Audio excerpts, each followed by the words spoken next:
This is equality. We see this in American politics as well. Both the Democratic Party and the Republican Party argue that their policies are more conformant with freedom and equality, and that's what they're jostling back and forth on, but they have completely different policies in certain areas. So how can it both be the case that one is that they're both conformant with freedom and equality? So what Stephen Smith says is that these are actually vacuous terms. The point that you're making about happiness is that, well, if people are able to decide, like this is what you kept saying, we decided as a society, why should we suppose that humans can arrive at a rational conclusion? Human beings in groups are very irrational, actually. They act irrationally, and they're very easily manipulated, right? Human beings are easily manipulated by government forces or by media. So this appeal to we collectively decide or we figure it out, I mean, this is very irrational, I would say, and it doesn't actually make sense. If we want to talk about happiness, there's an objective answer to that, and I've cited all of the research that tells you what human happiness actually entails. Do you believe that slavery is an ideal system? Do you believe that there should be slaves in a society? Well, we're getting off the topic. We can talk about slavery. No, this is part of the conversation. Do you think slavery is okay? Yeah. I mean, slavery is something that I do not find to be immoral. And I can give you an argument for that, but if you interrupt me, then there's no point. I just don't want you to go into... I mean, you could lengthily... The thing is, you could go lengthily into citing one or two sources that argue why slavery is good or why slavery is okay. You're interested in truth, right? So I try to give evidence-based arguments. So if you're interested in that, I'll provide it. I'll try to be as brief as possible. I understand the time constraint. The thing is, down seriously. I don't want to fight you. I don't want this to turn into a fight. I really then let me finish in good faith. I could have lengthily prepared many sources and gone into what this source says, this source says that. If we had engaged in such a conversation, we would have a 5-hour talk, and we are already at 3 hours. I'll give a very short. You asked me the question, you bring it up, right? So if you bring it up, what do you want? You just want me to say yes so I look like a barbarian and then you cut me off? No. I really just want to have brief logical discussions on the concept of slavery, for example. I don't want to go into lengthy papers. We can gladly look. If you want to have a debate with me, I would love to have a debate on issues. If you would like to have a debate, if people want to see that, if you think that's something that works, I would totally agree to have an actual debate with you where we prepare lengthy speeches and where we counter each other. Is that something that you would like to do? Let's see how the reaction to this goes. Sure. And if people think that it's useful to have a debate. Sure, but as said, I'm just making this distinction. If we want to have a debate, I would love to do that, and then we can lengthily bring up your evidence and your reasons and your supporting evidence and this and that. But this is just not part of that. I mean, we are. I'm not saying. I'm trying to logically argue for or against things here. Yeah, that's what I'm doing as well, and that's part of conversation. I came to this discussion thinking that I'm going to have to defend very controversial issues, right? So if you want to defend something, you bring reasons, and reasons involve evidence. That's not just for debates, that's in conversation as well. I've actually been not in that many formal debates. So, okay, slavery, you want to talk about slavery? There's a very interesting quote from this anthropologist named David Graeber. He wrote a book called Debt, a 5,000-year history. But he's an accomplished anthropologist. Anyway, he says that if we brought someone like Aristotle or we brought someone from the past to modern society, that figure from the past would think that most people in society are in fact slaves. Okay? They're actually in fact slaves because our understanding of what is slavery, when we use that word, we think about chattel slavery, we think about 12 years a slave, things like this, these kinds of images of racial chattel slavery. And this is actually not historically universal. That's in America's history of transatlantic slavery. But most slavery in history did not look like that. In fact, every civilization, without exception, practiced slavery and slave labor within history. including Europe and so forth, with feudalism and transatlantic slavery, as I mentioned. So when it came to pre-modern societies, if one side defeats another side, you have two countries in a war, then what do you do with the losers? What does the losing side do? You either slaughter them or you enslave them. You can't just let them go and return, because they're going to be angry, they're going to reproduce, get stronger, and then come and pose a threat, an existential threat. I agree. Okay, so that's something that had to be the case in pre-modern societies, and Islam was, their slavery was, the slavery of Islam was not racially based. It was based on prisoners of war. In fact, Islam limited the avenues of entrance into slavery, and Islam was very good at integrating these conquered people into Muslim society, where the slave class ended up becoming very powerful and very knowledgeable, educated Muslims within overall Muslim society, because the Islamic state, Islamic law was not based on race, it was based on belief, as we discussed already. So, but the liberal mind has a problem with this idea of owning a person, right? Would you say that's the case? Because at the end of the day, okay, Islam treated slaves great and nice. That doesn't address the fundamental moral problem with slavery, according to the liberal mind. According to the liberal mind, ownership. It doesn't matter if the slave is living the life, an opulent life, but as long as he's owned, that is the problem. And the response to that is, historically, slave labor was the dominant form of labor. Wage labor was actually relatively rare.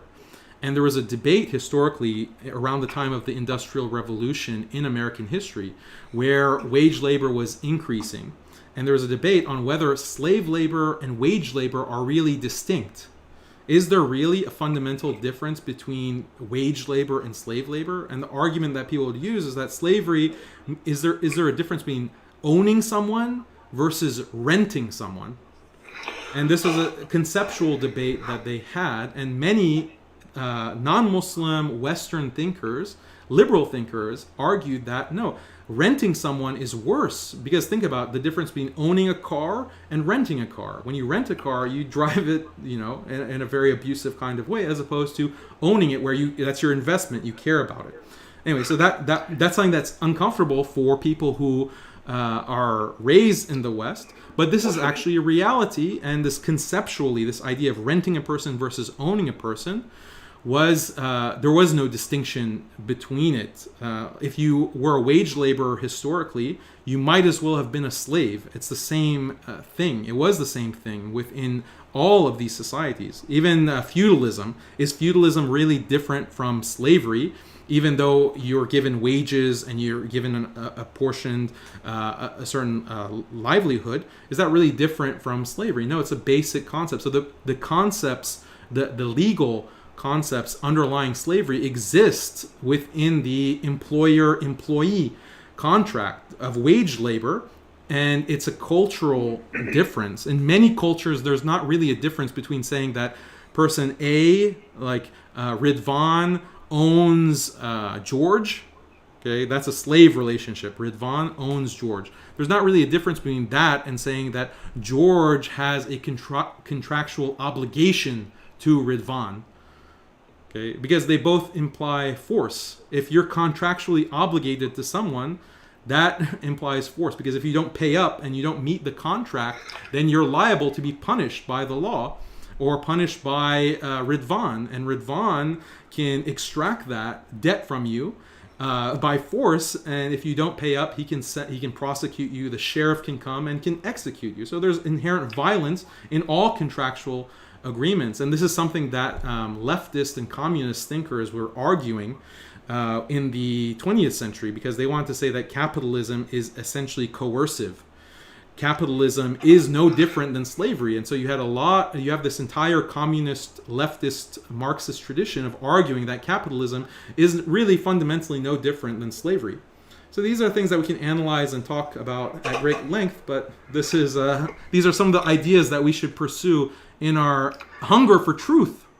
The problem is, Daniel, I really just let you speak because I wanted to demonstrate something, and I don't mean any offense, but I think you have talked for about 6 or 7 minutes about slavery, and I really just asked the question because I wanted to get to a single point, which was about how you can define the concept of slavery from the perspective of a slave, how you can combine that with the concept of essential or eventual human happiness. But we went into a great conversation on the history and logic of slavery, whereas I completely agree that slavery is an essential part of human history. For example, you would think that I will come with one of these typical imbecile objections, and will think, oh, slavery is evil. How dare people enslave people in history? How dare the Confederates do this and Muhammad do this and do that? No, I don't think like that at all.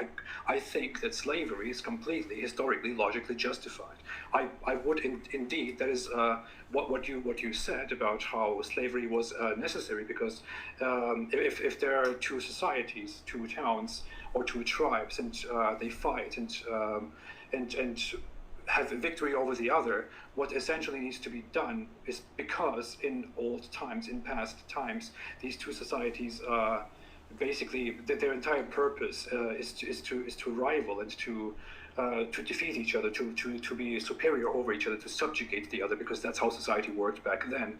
It was completely normal, completely logical to enslave the defeated side, because if you don't enslave them, if you just let them go and take their stuff, they will eventually come back and take your stuff from you and probably enslave you or massacre you. That's completely within a historical perspective, that's completely reasonable. I completely agree with that. I completely think that slavery is an undeniable, necessary part of our human past. And although that might sound offensive to some people, that is simply true. I do think, however, that slavery was over the last centuries, it was extended into the centuries when it was completely unnecessary.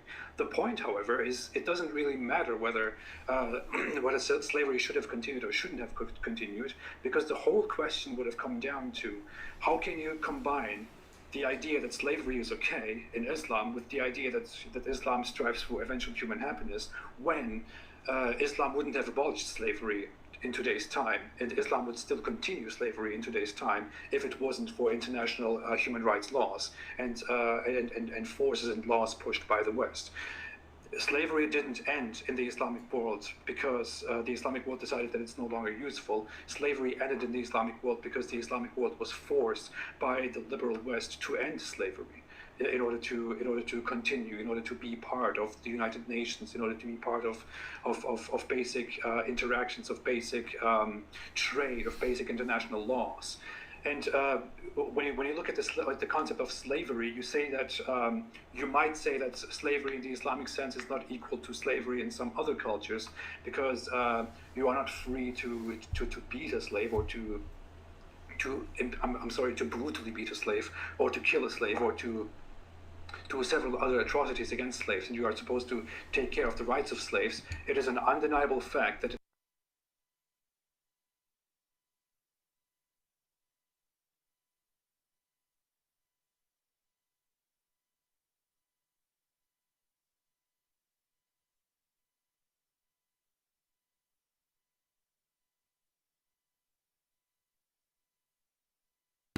on a free Muslim's choice. A Muslim can choose to free a slave, but a Muslim can also choose not to free a slave, and can choose to buy and acquire as many slaves as a Muslim wants through war or through the slave market. This includes labor slaves and slave girls, with which a Muslim can have non-consensual sex with, for example. This has existed throughout society. Now, you could argue that this is somehow similar to the modern system, where people have to work their behinds off in order to have a proper living in the West, and that this is somehow comparable to slavery. But that is absurd. That is ridiculous, because when you're thinking about a slave who is completely dependent on the mercy of his owner. A slave has no choice in freeing himself, except if he doesn't want to convert to Islam. If he doesn't want to convert to Islam, for example, he has no choice in freeing himself.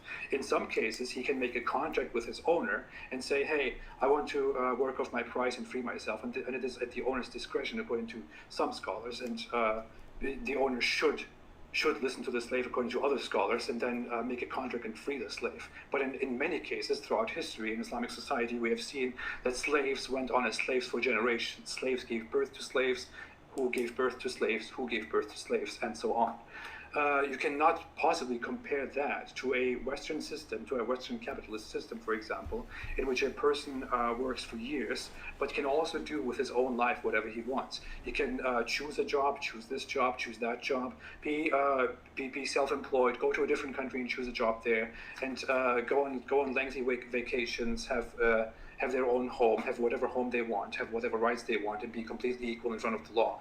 It is simply utilitarian, I'm going to use that word again, that a society which has free individuals and no slavery is ultimately much happier, much more progressive, much more productive, as we see in the West. We have made much more production and much more progress than Islamic societies have made in 500 years. Than it is to have a system of slaves. Right there. So you appeal to the productiveness. You appeal to the productiveness of the West. Of course, I did because it's useful. It's good. I took 5 minutes to morally defend slavery. You're taking 10 minutes just to tell people what many of your non-Muslim audience already feels and has been taught for years. How is that fair? How is that fair? I'm going contrary to the status quo and trying to argue. You spend 10 minutes just repeating the same points that everyone already... It's not like you're just reading back people's biases to them. Like, that's not very interesting. We get it, yeah. According to the liberal mind, slavery bad. Yes, we know. See. I will let the audience decide what to think. Well, let me respond to that. Let me respond to the points that you made. The entire point of this was to point out that I asked you a basic question and you went on to a whole 5-6 minute summary of. Yeah, you're talking 10 minutes now. 10 minutes. Irrelevant. Whereas my whole. It was completely irrelevant. You asked me about slavery. I responded about slavery, and that was irrelevant. How does that make sense, man? Was about the last minute of my talk, which was. How do you compare a system where you are subject to a free human's mercy? And the Quran clearly says we have created some, we have chosen some over others, and that the slavery and the human are not equal. The Quran itself justifies that logic. How can you say that an Islamic society with slaves is more for eventual human happiness than a Western society, for example, where someone can choose where they want to work and can do with their lives whatever they want? That was the entire point of the question. So the one thing the whole point that I was making is that there isn't a fundamental difference conceptually and legally between the logic of being a wage worker and being a slave. Okay, that was the whole point of what I was saying, and I cited David Graeber, or I can cite other anthropologists and historians, and these leftist thinkers in the 90s. So these leftist, let me finish. The leftist theorists and the communists were arguing that, look, there's not much. Fine, you can choose between working at McDonald's or working at Burger King. Okay, this is the reality of choice for the majority of human beings living in the West. They are wage laborers. And they work hard. Some of them have to work multiple minimum wage jobs, working 80 hours a week just to be able to live, just to be able to survive. This is a reality based on what we see in the world today, and that's wage labor. It's very different than slave labor, because the slave is part of the household of the Muslim. Listen, studies in order to make an argument. Yeah, I should be like you and not cite anything and just talk off the top of my head. This is knowledge about the topic at hand. Why are you objecting to me citing evidence? Listen to the point. Muslims. Because the question is very simple. You don't need to cite an argument to figure out whether you will be happy going to a school or you will be happy living in a. No, you said that there's a. I'm getting to the answer to the question. I'm getting to the answer. No, how? In a one-room house or in a 5-room. Look, I gave you the reality of happiness in the West. The institutionalization from birth until death. That's the happiness, and it involves slavery by another name. Yes, it involves slavery in a present. The difference between Muslim society. I'm answering it. I'm answering your question. You're portraying the West as this utopia.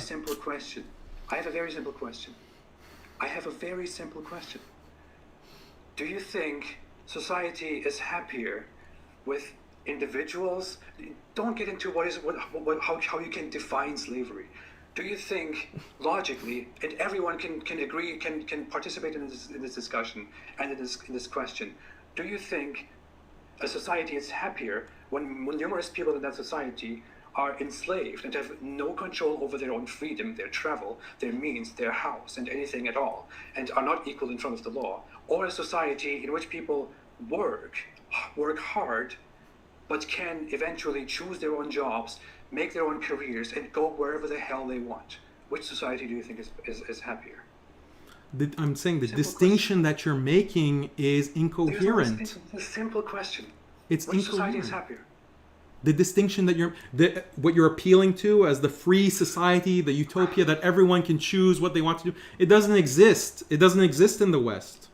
It doesn't exist anywhere. Everywhere. You're speaking like one of those incoherent movies or like 1984, or like what are those whole books called that were written in the first half of the 20th century. That's how you're speaking. I'm asking a very simple question: which society is better? Which society is happier? Redwan, which society is better? A society that has not better. everyone is a billionaire? A society where everyone is a billionaire and lives in a mansion? Is that society better, or a society that doesn't have that? I misspoke. I'm not saying happier. Which society is happier? I'm not saying better. I'm saying happier. Which society is happier? Very simple question. You don't need to cite anything for that. So slavery, okay? Which society is better, right? No, I'm asking you an analogous question because the question is framed in a problematic way. You're using terms without reflecting on the meaning of the terms that are I'm asking you a used. very simple question. Why don't you just answer the question? Which society is ultimately happier? A society that doesn't have any hierarchy is what you're appealing to. A society where everyone is equal at the same level. This is the argument from Robert Nozick. I haven't said that. Huh? I haven't said that. Right. I haven't made that point. So do all societies have hierarchy? Is that inevitable? They have hierarchies, of course. Is a society with hierarchy better or happier, or a society without hierarchy? Which one's happier? It depends. That wasn't the question. That's a completely different discussion. Okay, you can say it depends, but I can't say it depends. Why can't you answer a simple question, Ridwan? What? Answer a simple question. What question? Is a society with hierarchy better or happier, or without hierarchy? Which society is happier? I would say some hierarchies are necessary, which answers the question. Okay, that answers my question as well. Some societies with hierarchy are better as well. Yeah. That is not the question. So that means some people are under others. Hierarchy, for those who don't know what hierarchy means some people are below others. Some people are higher and some people are below. You just said that societies inevitably will have hierarchy. Of course, but that's not slavery. This is like me asking, hey, do you think it's okay to be a slave? And then you say, well, you are a slave to computer games, which you find good. So what's the problem with that? This is the exact same thing. You're playing with words that have no relation to the topic at hand at all. No, I'm taking a word that you're using and that many use in a very unreflective, uneducated way, and I'm trying to bring some nuance and erudition to the concept. And I hope that your audience is interested in that. I think that I don't know if you have an educated audience. My audience is interested in facts and argumentation and reason. Muslims are interested in reason and argumentation. So well, they don't really follow it. They're not the greatest example of that in the world. I think they can judge based on this broadcast. Okay, sure. So we haven't answered the simple question: which society is happier? The society that have. You didn't answer it either. You didn't answer a simple question. I did answer. It's like answering the question: do you think it's better to be a slave, or do you think it's better to be free? And then saying, well, I think it's okay to be a slave to computer games. That's basically what you did. No, that's not what I said. Slavery is a fundamental component of every society. I'm asking you a very just like question. Hierarchy is a fundamental component of every society. The fundamental structure of slavery is found in our society and is experienced by the lowest classes of people. That exists, and it's much more dystopian in the current modern world than it was. Slaves in Muslim world were much better treated and had a much higher quality of life and were much happier than the average poor employee living in the slums of any of these modern nation states. I concede. I agree that Western nations have a system, have a hierarchy, and I agree that you could possibly define people who work very hard as slaves if you so want to. I'm asking the question again. Do you think a society in which slavery, where people are completely dependent on the mercy of their masters and their owners, where they have to do what their owners say and they don't have the freedom to live their life as they wish, that society and a Western society, for example, no, that's not the case in Western society. Your question, the way you're framing it is not meaningful.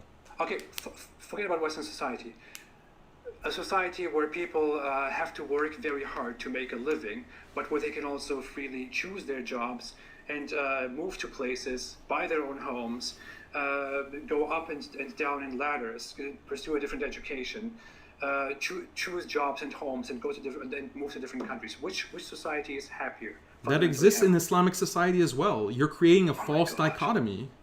You're creating a false dichotomy. I didn't even give an example for that example. I'm just asking you a question. Which example is about a society? You said the Western. You said Western, didn't you? No, I just said I'm not saying the Western. I said it first, but I'm saying now I don't mean the West. I don't mean West. I'm just giving you an example. This society and that society. Which society is happier?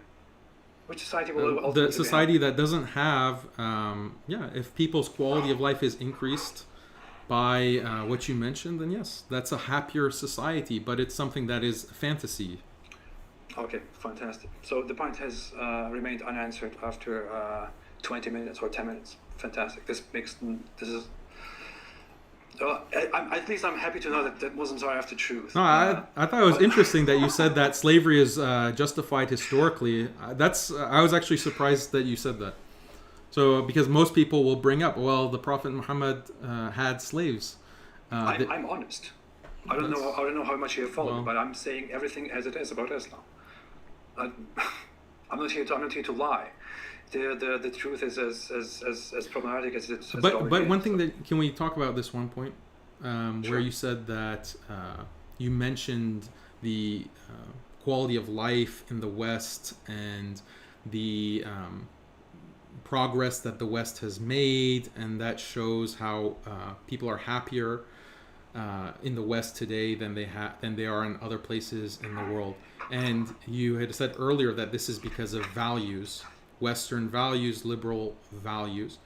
Why is it the case that you have many countries in the world, such as in Eastern Europe, in South America, in parts of Africa, that have adopted these values? Because they're not Muslim, these are non-Muslim countries, but they suffer from poverty, from economic depression, despite the fact that they have these values of liberalism, freedom, and equality. How do you explain that? If it's just values, that results in progress and advancement, then what else? I wouldn't think it's just values that do that. I would think values are a big part of that. And considering that Western society was built on these values, although when Western society has pursued those values with the interruption of the Christian dominance and the Catholic Church, which was eventually opposed and defeated by the Reforms, by Protestantism, and eventually by the Enlightenment. Western society has been built on these values and has existed with these values for 2,000 years. 2,000 years? Of course, I would argue that Western society has come to the point that it has been successful. I thought you were an atheist, not a Christian. You think the values of the West originated with Christianity 2,000 years ago? No. I'm speaking of when we speak of Western values in history and in society, we're speaking of the Greek and the Roman origins of society. Western society was not unique in that. Western society was not one entity. Western society spread as an empire and forced other Western geographically Western societies to change and to adopt the Western values, which we nowadays call Western values. We base these Western values on old Greek philosophical ideas, on values of the Roman Empire, on later Christianity, and finally on Enlightenment values. This is what Western values are about. You could consider Christianity as part of that or not. I would personally say that Christianity is a part of that, but that Christianity is also you don't have to credit Christianity for it, but it is part of it. Yeah. So then what about these other Christian countries, like I said, who have also been Christian for centuries, and they have had access to the Enlightenment values, but they are suffering economically? They haven't, in 100 years, over 100 years of having constitutions and democracies and freedom of speech and all of these values, they're still suffering, and they haven't developed. Which countries? Give me an example. Look at any country in Eastern Europe. Look at Ukraine. Look at, even some would say, any country in South America, Central America. Eastern European countries are not entirely based on Western values, which is why we don't group them. When we group cultural groups, we don't group them as the West. We group them as East or Eastern Europe. That's because they were partially separated, both at the beginning and also especially after the adoption of Christianity. These two cultures were separated by the schism of Christianity between West and East, and Western cultures such as all the Central European cultures, Western European cultures have stayed loyal, have been built upon much more on the ideas of old Greek philosophy and than the Roman Empire than the Eastern part. The Eastern part has grown for at least 500 years separately than the Western. How about Greece itself? How about Greece, the economically depressed country of Greece? Greece itself. Is that not based on ancient Greek values? Greece has reached its independence from the imperialist Islamic Empire, which suppressed it only 100 years ago. How can you compare that? 100 years ago? So yeah. I'm just trying to understand, like, where these values that are so magical, that bring progress and development.